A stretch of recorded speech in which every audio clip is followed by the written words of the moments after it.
Alors, voyons maintenant la formulation néoclassique de cette théorie de la monnaie, et c'est ce qu'on appelle l'équation d'Irving Fisher, mise en évidence par cet économiste.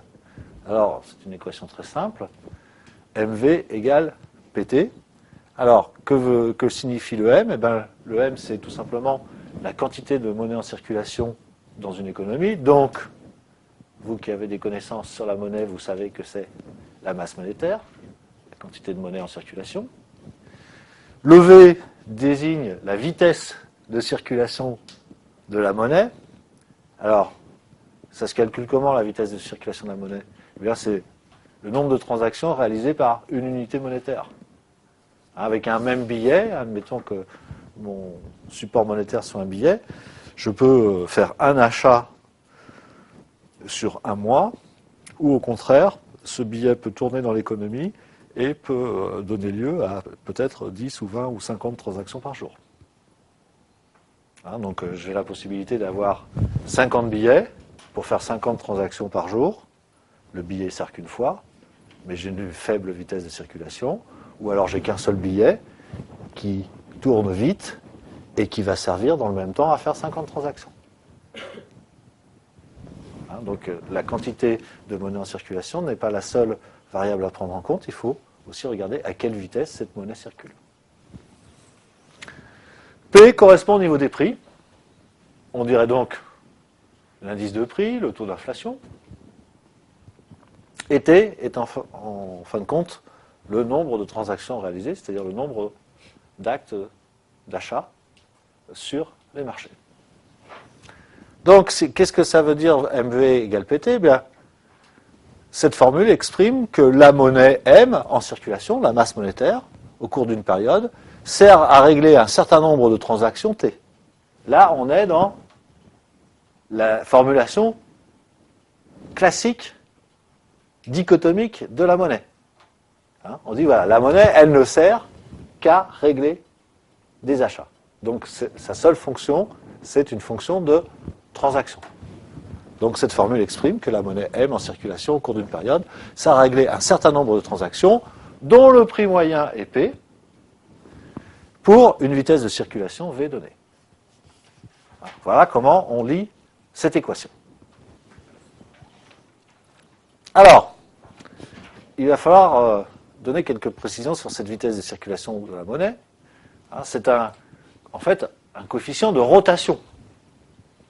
Comme on parle en gestion de rotation des stocks, dans la même idée, voilà, la vitesse de circulation de la monnaie, c'est un coefficient de rotation. Ça se calcule précisément de la manière suivante. On prend le total des dépenses dans une économie, par exemple, sur le total de la monnaie en circulation, c'est-à-dire sur la masse monétaire. Et donc, on va avoir ce coefficient de rotation.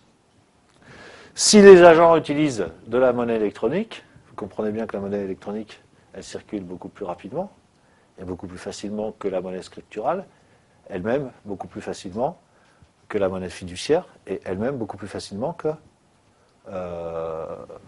les objets du troc, effectivement, si on évoque une économie prémonétaire. Donc, si les agents utilisent de la monnaie électronique, la vitesse de circulation de cette monnaie augmente. Au contraire, s'ils utilisent des billets de banque, eh bien, elle est plus lente.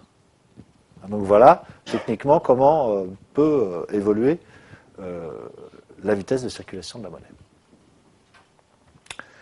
Fisher suggère, et il n'y a pas que lui, c'est une hypothèse qui va être reprise par d'autres, que la vitesse de circulation ne varie pas sur le court terme. Pourquoi? On peut facilement l'expliquer, parce que les habitudes de paiement des agents économiques, eh bien, sur le court terme, elles restent identiques.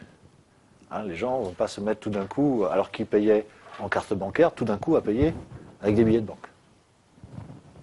Donc, ça va évoluer très lentement, donc on peut faire l'hypothèse, effectivement, qu'à court terme, cette vitesse est stable. V est donc à considérer comme une constante. Alors, T, le volume de transaction. Il dépend de quoi ce volume de transaction? Eh bien, il va dépendre de la croissance économique. Plus il y a de croissance économique, plus il y a de transactions. Moins il y a de croissance économique, moins il y a de transactions. Hein. Donc, T est directement à connecter à l'importance de la croissance économique. Dans ce cas, hein, dans le cas de cette théorie, eh bien, la demande de monnaie est uniquement déterminée par le nombre de transactions, puisque je vous rappelle que la monnaie ne sert qu'à régler les transactions. Elle est donc insensible au niveau des taux d'intérêt.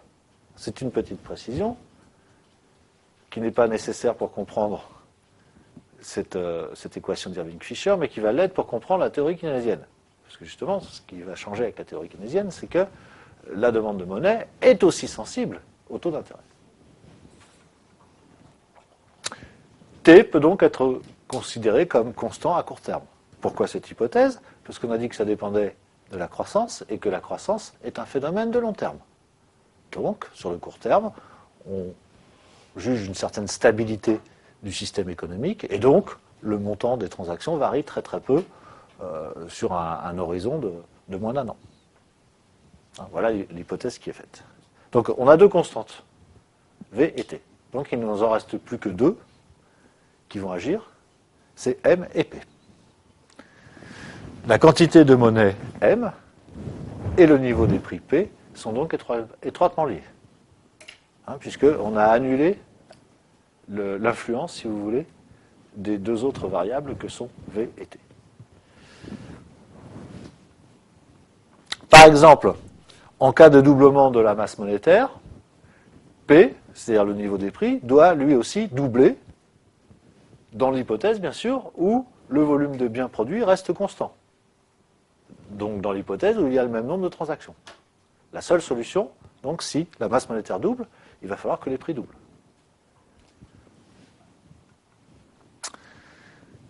La théorie quantitative de la monnaie pose donc que ce sont les variations de la masse monétaire qui entraînent la variation des prix. Entre parenthèses, on aurait pu supposer la relation inverse, que c'était le niveau des prix qui déterminait la masse monétaire. Mais on est bien d'accord, dans la théorie quantitative de la monnaie, c'est bien les variations de la masse monétaire qui vont faire varier les prix.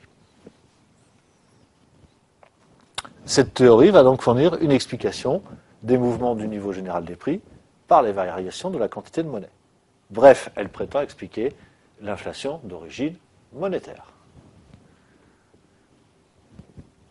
L'inflation, dans ce cas, est donc un phénomène qui est purement monétaire. Rappelez-vous la citation de Milton Friedman qui dit « L'inflation est toujours et partout un phénomène monétaire ».